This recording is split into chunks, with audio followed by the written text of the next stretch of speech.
किसी भी किस्म का डेटा शो करने के लिए टेबल्स यूज़ किए जाते हैं और HTML में भी टेबल्स बनाए जाते हैं। जैसे माइक्रोसॉफ्ट वर्ड में भी आप टेबल इंसर्ट कर सकते हैं, एक्सेल में तो होते ही टेबल्स हैं।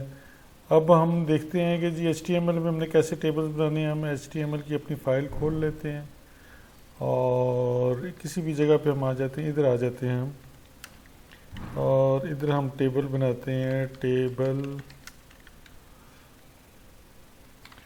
विड्थ इज इक्वल टू 100% कर देते हैं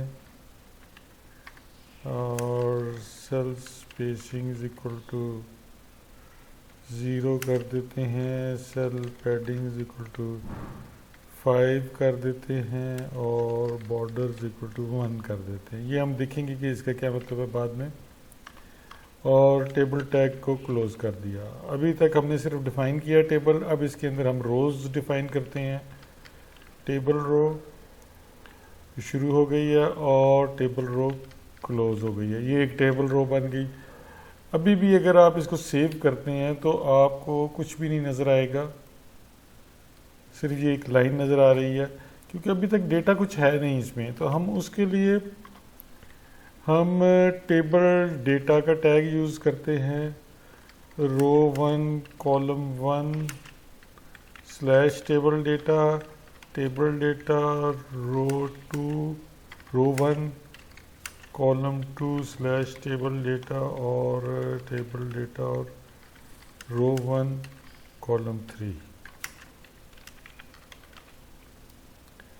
इसको मैंने सेव कर दिया और इसको मैंने रिफ़्रेश किया तो ये हमारे पास टेबल की एक रो आ गई है।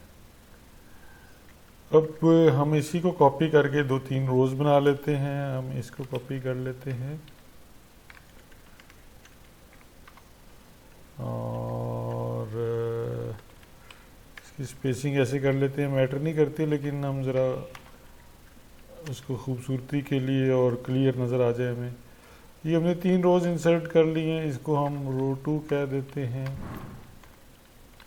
इसको हम रो 3 कह देते हैं।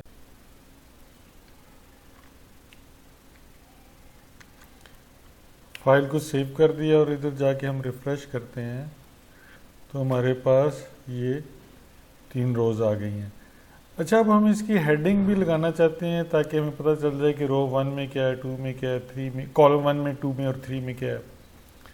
तो उसके लिए हम आ जाते हैं दोबारा से, हम इधर हेडिंग लगाने के लिए का भी वही तरीका है जो रो क्रिएट करने का है। हम इसी रो को क्रिएट कर ले कॉपी कर लेते हैं ताकि हमें टाइप ना करना पड़े ज़्यादा। इसको पेस्ट कर लिया।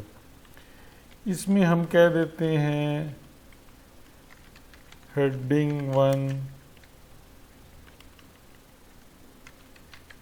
हेडिंग 2, हेडिंग 3 और इसको TD की बजाय TH कह देते हैं, टेबल हेडिंग कह देते हैं। और इसको भी /TH कह देते हैं।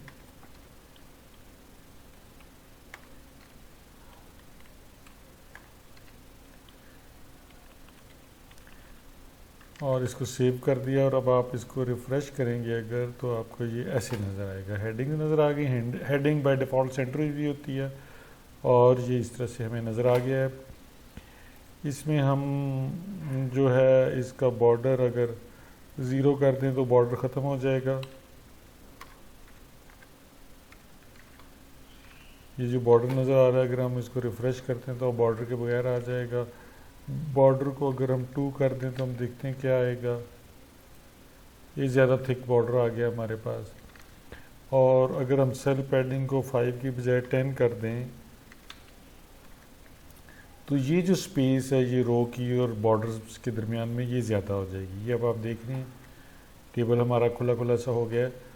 तो टेबल के टैग को समझना ज़रूरी है क्योंकि हमारा डेटाबेस के साथ जितना भी इंटरेक्शन होगी, हम डेटाबेस से डेटा लेके वेब पेज पे डिस्प्ले करेंगे तो उसके लिए हम मोस्टली टेबल ही यूज़ करेंगे। और भी तरीके हैं लेकिन हम टेबल यूज़ करेंगे।